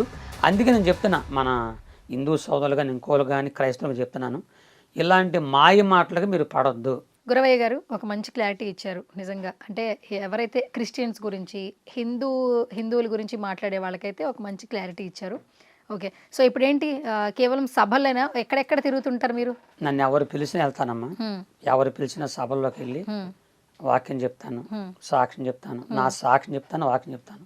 ఎందుకంటే నేను నమ్ముకున్న నా దేవుడు నాకు ఎంత మేలు చేశాడని చెప్పి నేను ఈ ఈ మన కోయి భాషల పాటలే కాకుండా తెలుగులో కూడా పాడాను, రాశాను పాటలు.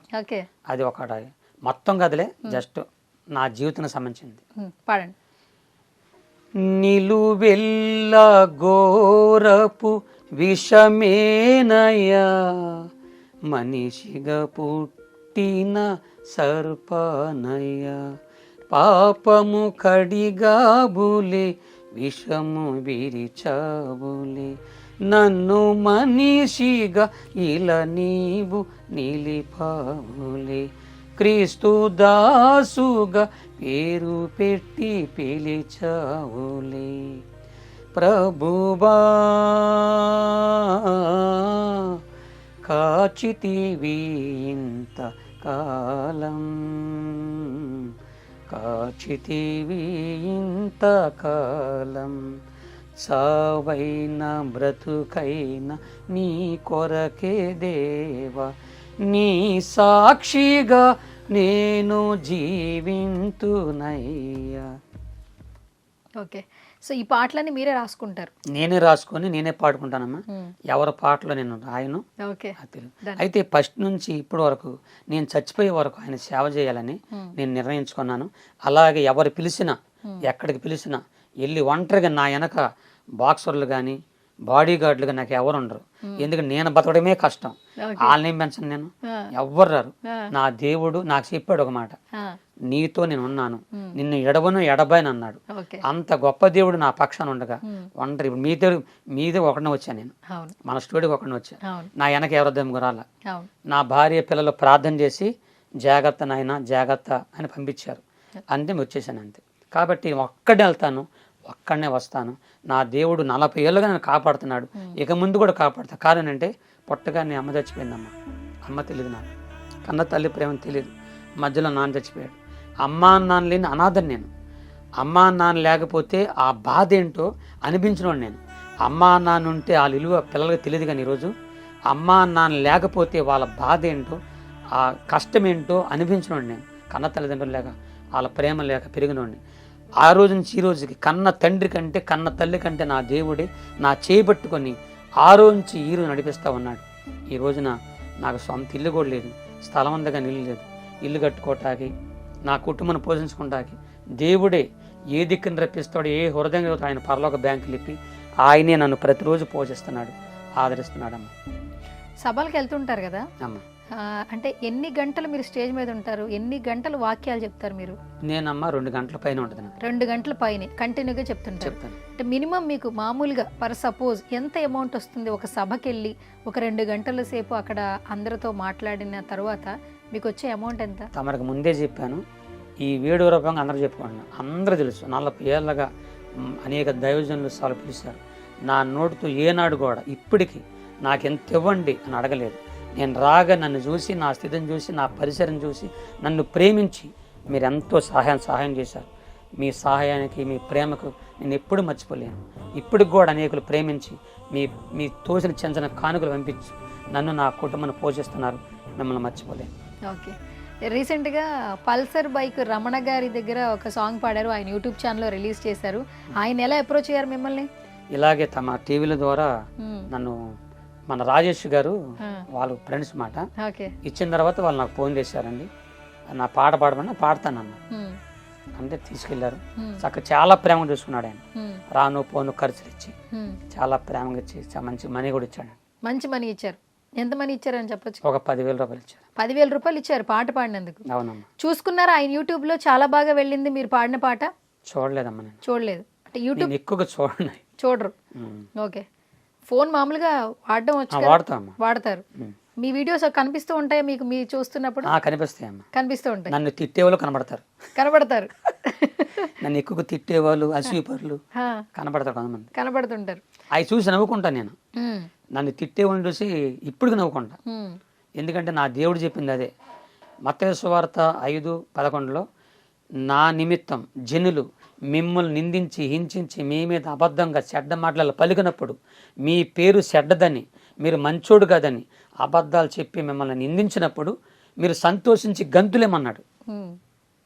అందుకనే వాళ్ళు తిడుతుంటే గంతులేతా నేను. కారణం నన్ను తిట్టినందుకు వాళ్ళకు డబ్బులు వస్తాయి పాపం, కనీసం దానికోసం వాళ్ళు బతుకుతారుగా. ఓకే, ₹1 వాళ్ళకి వచ్చింది, కానీ నన్ను తిట్టినందుకు డబ్బులు వస్తాయంటే కదమ్మా. అవును, నాకు తెలియదు, ఈ మధ్య తెలిసింది నాకు. యూట్యూబ్లో నన్ను తిడితే వాళ్ళకి డబ్బులు వస్తాయంట. దానికోసం బతకండి అయ్యా, తిట్టండి. ఓకే, అయితే ఈ కోయ్ కోయ్ అనే సాంగ్తో మంచిగా ట్రెండింగ్లోకి వెళ్ళిపోయారు కదా, చాలా పాటలు పాడారు. కానీ ఈ పాట వల్ల చాలా బాగా వైరల్ అయ్యారు. మీరు మాలాంటి ఎంతోమంది ఇంటర్వ్యూలు చేస్తూ ఉన్నారు కదా. ఆ కోయ్ కోయ్ అనే పదం ఎక్కడి నుంచి స్టార్ట్ అయింది మీకు? అదే మా నాన్నగారు మా బంధువులు ఇలాగా మా నాన్నగారు పోయిన ఈ భాషని ఎవరు తీసుకొస్తారు పైకి, ఎవరన్నా మాట్లాడుకుంటారా?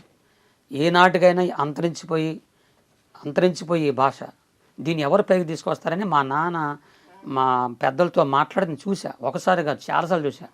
బాధపడేవాళ్ళు. ఇది నిజంగా వాస్తవానికి అంతరించిపోయే భాష ఇది. ఎవరు పైగా ఈరోజు కొన్ని భాషలకు కూడా లిపి లేదండి, లిపి లేదు. కాబట్టి నాకు అప్పుడు అనిపించింది, ఎలాగంజని ఈ భాషని నేను పైకి తీసుకురావాలి, దీన్ని అందరితో పనికిరించాలి అనిపించేది నాకు మనసులో. కానీ ఎవరు పలుకుతారు? నేను వచ్చి అమ్మ సువర్ణ గారు ఒకసారి కోయి గారు అంటారా, నన్ను పిచ్చగొట్టు కొడతారు ఎందుకనాలని. అందుకని చెప్పి అప్పుడు నేను దేవునికి ప్రార్థన చేసుకున్నా, దేవుడా ఈ భాషని ఎలాగైనా పైకి తీసుకురావాలి అని చెప్పి ఆ దేవునిలో కలుపుకొని ఈ పాట రాశాను అనమాట. చెప్పాను కింద కూడా మా ఆడవాళ్ళు కొంతమంది డ్యాన్స్ చేస్తూ రే రేలా రే రేలా రేలా అంటుండే వెంటనే దాన్ని నేను ట్యూన్ చేసుకొని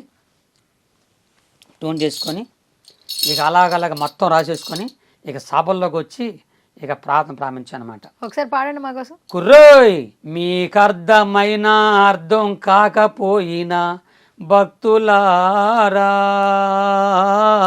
కోయారే కోయ్ కోయ్ కోయా బామారి సందమామా, కోయ్ కోయ్ కోయ్ కోయ్ ఐజలక హైజక ఐజలక హైజక ఐజలక హైజక డింగర్ డింగర్ డింగర్ డింగర్ హోయ్ రే రేలా రే రేలా రేలా రే రేలా రే రేలా రేలా రేలా రేలా రేలీలా రేలా రేలా రేలీలా రేలా రేలా రేలీలా కోయా రే కోయ్ కోయ్ కోయా బామారి సందమామా, నెట్ల దేకమో జాంజగు యేసు నెట్ల దేకమో, మసిరిగాలు మంకరగాలు పింకరిగాలు జాంజగండ్రో, మస్కోట్లు మంకాళ్ళు పింకుళ్ళు జాంజగండ్రో రండి రండియా. మసిరిగాలు మంకరగాలు పింకరిగాలు భార్య భర్త పిల్లలు అందరూ సంతోషంగా రండి.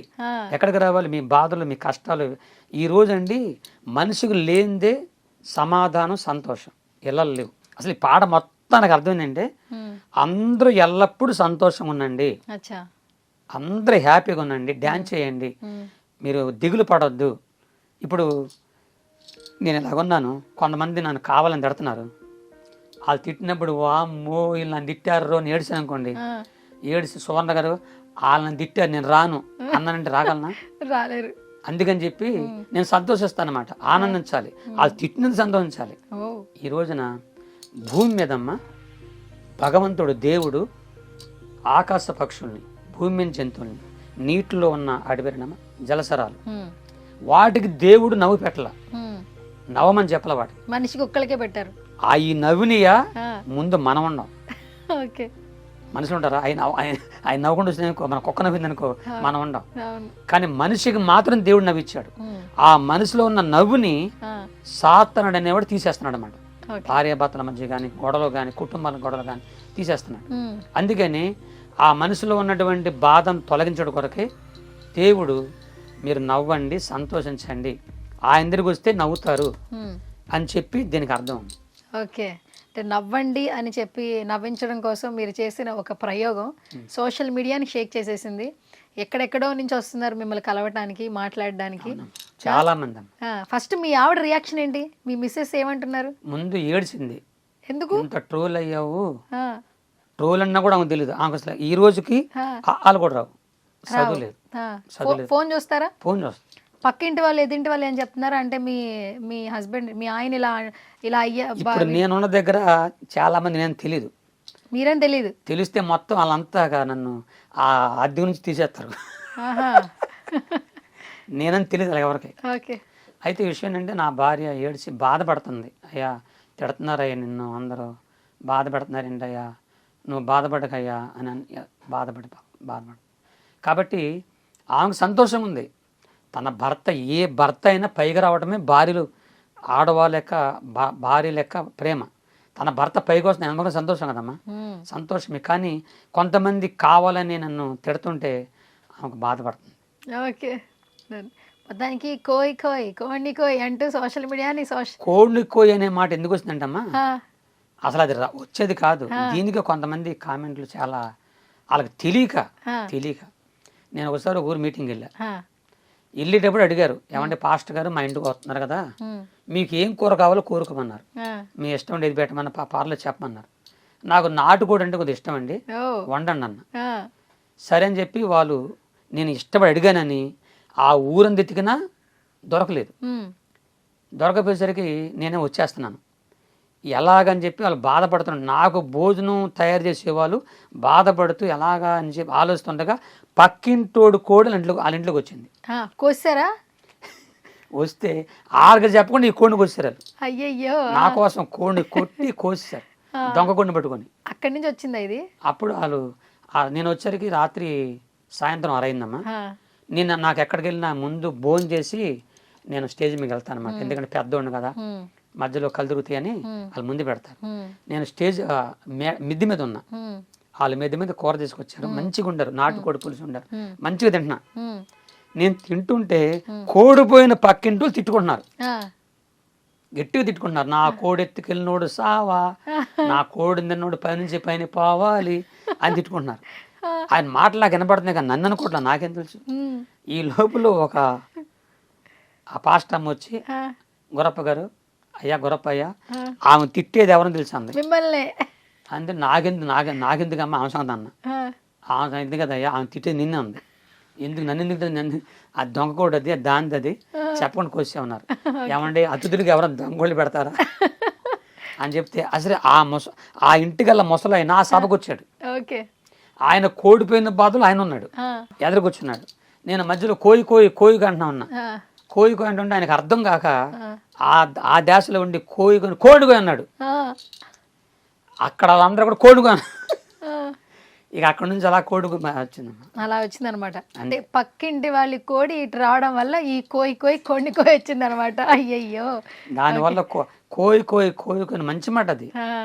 కోడిని అనేది కొద్దిగా అన్న దాన్ని నువ్వు పాస్టర్ అయ్యండి ఎగతాలు చేస్తావా, ఏలాకొని చేస్తావా, కొంతమంది తెలియకేదో మాట్లాడినారు. మీరు సరదా కోసమే కదా చేసింది. నేను సరదాగా చేశాను తప్ప దీనివల్ల ఎవరన్నా అవమానించబడ్డానా, ఏ మతాన్ని, ఏ కులాన్ని, ఏ వర్గాన్ని అవమానించబడ్డా? నేను అవమానించలేదు. నేను నాదేది నువ్వు పాడుకున్నా. పాపం వాళ్ళకి బాధ ఏంటో వాళ్ళు బాధలు పడిపోతున్నారు ముందు. Okay, done. గురవయ్య గారు, మీరు కోడిని కోయి విన్నాను, మీరు సభల్లో మాట్లాడేటప్పుడు విన్నాను. నాకు ఇప్పుడు మీతో ఒక 2 పాటలు పాడించుకోవాలండి. సినిమా పాటలు ఏమైనా గుర్తున్నాయా? అంటే మీరు ఎంగేజ్లో ఉన్నప్పుడు చూసిన సినిమాలు కావచ్చు, మీకు ఎప్పటికీ all the time favourite cinema ఏమైనా ఉందా? సినిమాలు ఎక్కువ చూడలేదు కానీ ఒక పాట అంటే భలే ఇష్టం నాకు. ఏంటా పాట? ఒకే కులం ఒకే మతం అందరూ ఒకటే, కాపాడే దేవుడొక్కడే, అందులకే ఆయనని పూజించాలి అనే పాట పడుతున్నాను. ఓకే, సినిమా పాటలు ఏమైనా వచ్చా? అంటే నాకు ఏంటంటే ఇలా మీరు సభల్లో మాట్లాడే మాటలు గురవయ్య కాకుండా, కోయి పాట పాడే గురవయ్య కాకుండా, సో మా సుమన్ టీవీ నుంచి మిమ్మల్ని కొత్తగా చూడాలని మాకు. సినిమా పాటలు ఏదైనా ఒక పాటనే పాడండి. సినిమా పాటలు నాకు రావుగా. 2 లైన్లనే గుర్తుంది. ఎప్పుడు మీరు చిన్నప్పటి నుంచి ఒక్క పాట కూడా మీకు గుర్తుంది? ఎన్నో మెలడీస్ ఉన్నాయి, ఎన్నో మాస్ పాటలు ఉన్నాయి. పోనీ అవి పాడకపోయినా ఒక మంచి మెలడీ పాడండి. లేదమ్మా, సినిమా పాటలు పాడలేదు. ఇన్ని సంవత్సరాలు మీరు ఎప్పుడు సినిమా పాటలు వినలేదా? విన్నాను కానీ నేను నా హృదయం పెట్టుకోవాలి, మనసులో పెట్టుకోవాలి. పోనీ ట్యూన్ అనే గుర్తుందా? మీ తాళంతో ట్యూన్ అన్న వేయండి, పాడద్దు. కానీ మీరు ఎలాగైనా ఒక పాట ఎలాగైనా ట్యూన్ చేయాల్సిందే సినిమాకి సంబంధించి. లేదమ్మా, మీకు ఇంతగా చెప్తారమ్మా. అంటే మీరు ఇది మొత్తం క్రైస్తవుకి సంబంధించిన పాటలే పాడతారు. నా హృదయం నిండిపోయింది అనమాట, ఇంకా వేరే అంతే నాకు రావట్లేదు. మీరే రావట్లేదు. ఓకే, సరే. ఇంకా మిమ్మల్ని నేను ఇబ్బంది పెట్టిన కానీ ట్రై చేశాను కానీ ఏం పర్లేదు. సో ఫైనల్గా ఒకసారి మీ తాళంతో కోయి సాంగ్ పాడండి. రే రే లా రే రే లా రే లా రే రే లా రే రే లా రే లా రే లా రే లా రే లే లా రే లా రే లా రే లే లా రే లా రే లా రే లే లా కోయా రే కోయి కోయా బామారే సంగ మామ కోయి కోడిని కోయి కోయ్ కోయ్ బండి బంధూరే భయ బండి బంధూరే గుడిని జమారే భయ భజన జమారే బండి బంధూరే భయ బండి బంధూరే గుడిని జమారే భయ భజన జమారే నెట్లయో నెట్లయో దోగన జమారే నెట్లయో నెట్లయో దోగన జమారే ఆ బండి బంధూరే భయ బండి బంధూరే గుడిని జమారే భయ భజన జమారే చప్పట్లు కొట్టండి మీరు చప్పట్లు కొట్టండి ఏజుకు చప్పట్లు కొట్టండి మీరు ప్రభుని స్తుతించండి నెట్ల దేహమో జాంజగు యేసు నెట్ల దేహమో మసిరిగాలు మంగరగాలు పింగిరిగాలు జాంజగండ్రో మస్కోట్లు మంకాళ్ళు పింకుళ్ళు జాంజగండ్రో కుర్రో కుర్రు.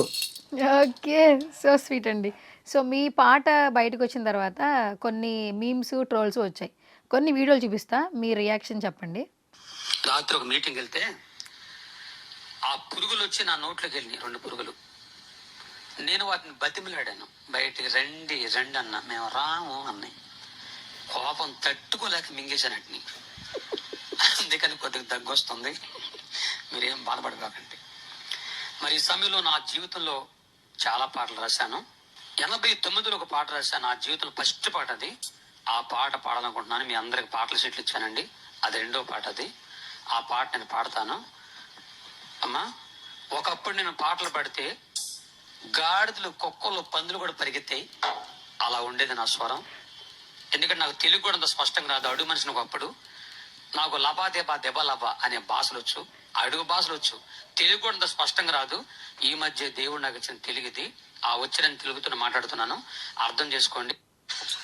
నిజంగా మీకు దగ్గు మామూలుగా వచ్చింది కదా, ఆ దగ్గును కవర్ చేసి దోమలు మింగేశానని చెప్పారు కదా? లేదు లేదు, అది జరిగింది. నిజమా? మింగేశారా? మరి ఏం చేయను, అది మామూలు దగ్గు కాదు అది. అప్పటికే ఆ వీడియో తీయక ముందే అరగంట నుంచి దగ్గుతున్నారు. ఓకే, సరే. అప్పుడు వేడి నీళ్ళు ఇచ్చారన్నమాట కొద్దిగా. నాకు డ్రైవింగ్ లైసెన్స్ లేదు. లైసెన్స్ లేకుండా బండి ఎలా తోలుతున్నావా? కొయ్యవయ్యా. ఎక్కడ కొయ్యాలి? చేతిలో కొయ్యవయ్యా. త్వరగా త్వరగా కొయ్యవయ్యా. కోయారే కోయ్ కోయ్ కోయా బామారి సందమా కోయ్ కోయ్ దాంట్లో కూడా పెట్టారు తీసుకెళ్ళి. రజనీకాంత్ గారి ఫిలిం బా కోయ్ కోయ్ కోయ్. ఎట్లా అనిపిస్తుంది? ఇది సినిమాలు చూడరు కదా మీరు. రజనీకాంత్ గారి గురించి తెలుసా? ఎంత పెద్ద స్టారో తెలుసా? తలైవా అని పిలుస్తారు.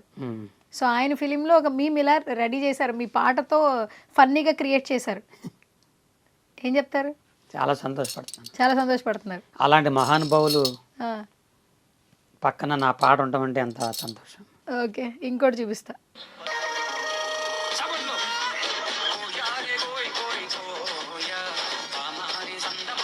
చచ్చిపోయానా?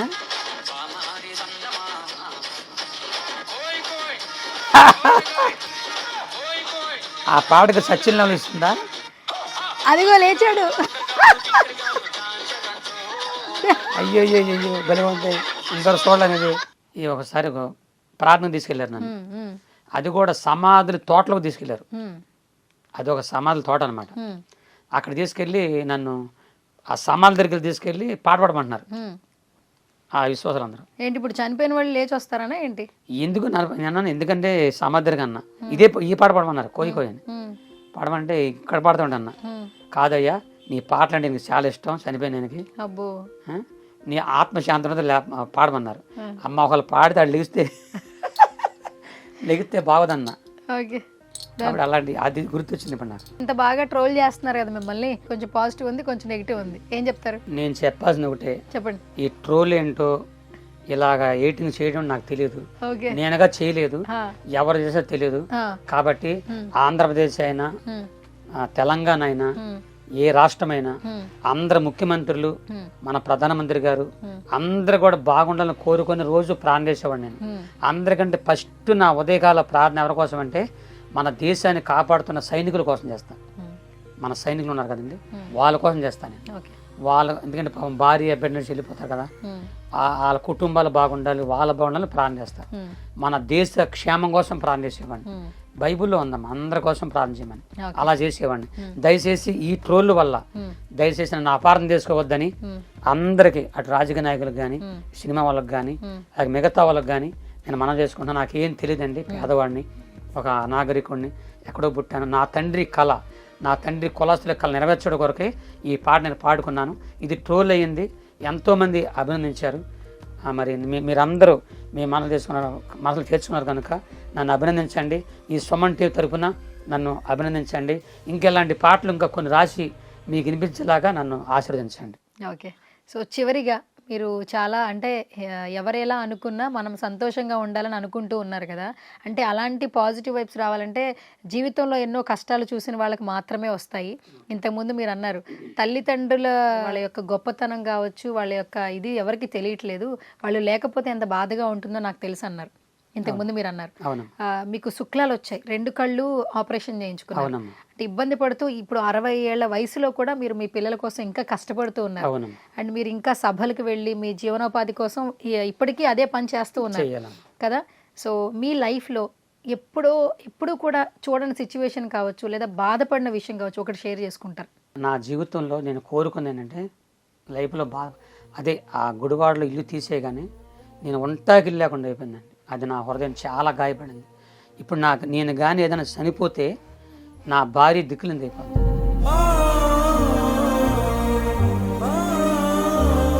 అదొక్కటే నా హృదయంలో చాలా బాధగా ఉంది. 40 సంవత్సరాలు ఆ దేవుని సేవ చేశాను. ఈరోజు ఒంటాగిల్లు లేకుండా అయిపోయింది, చర్చి కూడా లేదు. నేను ఎవరిని మోసగాడినైతే, మోసం లెక్క ఉండగలిగితే నేను ఏ రకంగా సంపాదించేవాడిని. నేను ఏ మోసలేదు. 20 లక్షలేమో ఒకటేమో నా జీవితంలో 20 లక్షల రూపాయలేమో అప్పుల పాలైపోయాను. నన్ను అన్యాయంగా అంటే అనాగరికుడినని, ఏమీ లేనోడు, వీడి పక్షాన ఒక రాజకీయ బ్యాక్గ్రౌండ్ లేదు, ఒక పోలీసు బ్యాక్గ్రౌండ్ లేదు, వీడిని కొట్టినా తిట్టినా చంపినా వీడికి దిక్కెవరు అని చెప్పి నన్ను బెదిరించి ఆ 20 లక్షల రూపాయలు వెళ్ళిపోయారు. అదొక వేదన. ఈ రోజున ఒంటాకి ఇల్లు లేకుండా అయిపోయింది. నాకు ఏదైనా జరిగితే ఈ వయసులో నా భార్యని దిక్కులేనిది అయిపోద్దని ఆ ఒక్కటే బాధమ్మ. నేను చనిపోయే లోపల ఒక ఇల్లు కట్టుకొని, ఒక చర్చి కట్టుకొని నా భార్యకి అప్పచెప్పి, అప్పుడు నేను చనిపోయినా పర్లేదు, ఎందుకంటే ఆమన్నా మంచిగా ఉంటుందని ఆశ. అంతకంటే ఏం లేదు. ఎందుకంటే అమ్మ ప్రేమ తెలియదు. నా భార్య నాకు అమ్మలాగా వచ్చింది. 2 కూతుర్ల కోసం ఎంతో కష్టపడింది. ఆమెని ఎంతగానో ప్రేమగా చూసుకుందాం అనుకున్నాను, కానీ ఈ రోజున బజార్ నిలబడ్డాను. అద్దీంట్లో ఉంటుంటే బాధగా ఉంది. వెళ్ళకపోతే జరిగేది కాదు. మీటింగ్కి వెళ్తేనే ఎవరైనా దైవజనులు, విశ్వాసులు ఇచ్చిన ప్రేమ కలిగిన కానుకలు నా కుటుంబాన్ని పోషించుకుంటున్నాను. నా భార్య కోసమే నా బాధ. నేను సేవ చేస్తాను, కానీ నేను చనిపోయే ముందు ఇల్లు కట్టి నా భార్య సంతోషపడాలి. ఈ 20 లక్షల రూపాయలు ఒకటి బాధ. తర్వాత నన్ను గురించి తెలియకుండా, నన్ను అర్థం చేసుకోకుండా, నా గురించి చెడుగా మాట్లాడుతున్న తోటి పాస్టర్లు, వాళ్ళని కానీ, వాళ్ళ భార్యలను కానీ, వాళ్ళ పిల్లలను కానీ, వాళ్ళ కుటుంబాలను కానీ, వాళ్ళ గురించి నాకు చెడు తెలిసినా సరే ఏనాడు వ్యక్తిగతంగా ఎక్కడ నేను వాళ్ళ గురించి చెప్పాల, ఎవరి గురించి చెప్పాల. అలాంటి నేను వాళ్ళకి ఏం అపకారం చేసినా తెలియదు. అలాంటి వాళ్ళు నన్ను గురించి చెడు చెప్పి, నేను మీటింగ్కి వెళ్తుంటే ఆ మీటింగ్లకు వెళ్ళే వాళ్ళకి ఫోన్లు చేసి ఆయన పిలవకుండా దొంగోడు, వాడు అబద్ధికుడు అని వాళ్ళకి చెప్పి నన్ను పిలవకుండా చేస్తున్నారు. తర్వాత వాళ్ళు నన్ను పిలుస్తున్నారు. నన్ను చూసి నా ప్రేమను, నేను చెప్పే వాక్యాలు చూసి ఆశ్చర్యపోతున్నారు. ఇంత చక్కని మంచివాడు, నిజాయితీ కలిగి న్యాయం కలిగి సేవ చేస్తుంటే ఈయన గురించి ఎంత అపగిరి చేస్తున్నారని చెప్పేసి ఆ పాస్టర్ గారు నన్ను అభినందిస్తున్నారన్నమాట. నువ్వేం భయపడకు, వాళ్ళ అట్టగా వాకుంటారని. కాబట్టి అమ్మ, ఇది నా హృదయంలో చాలా గాయం ఉంది. Okay, thank you so much Guravayya garu. So ఈ మంచి ఇంటర్వ్యూ ద్వారా, అంటే ఇప్పుడు ఏదైతే నెగిటివిటీ ఉందో అదంతా పోయి, సో మీకు జీవనోపాధి కోసం మా సుమన్ టీవీ నుంచి మీకు మేలు జరగాలి మేము మనస్ఫూర్తిగా కోరుకుంటున్నాం. సో ఈ విజయవాడ సరౌండింగ్స్లో ఎక్కడున్నా కూడా సభలు జరిగినా, లేదంటే మీరు ఎంటర్టైన్ చేస్తారు అని వాళ్ళకి అనిపించిన ఆ ఈవెంట్లో మీ పార్టిసిపేషన్ ఉండాలని మనస్ఫూర్తిగా కోరుకుంటూ, ఈ ఏజ్లో కూడా ఇంకా కష్టపడుతూ మీ చివరి కోరిక ఒకటే చెప్పారు, నేను బాగుండాలి కాదు, నా భార్య బాగుండాలి, నాకంటూ ఒక సొంత ఇల్లు కావాలన్నారు. ఆ సొంత ఇల్లు కూడా త్వరలో రావాలని మనస్ఫూర్తిగా కోరుకుంటున్నాం. Thank you so much once again.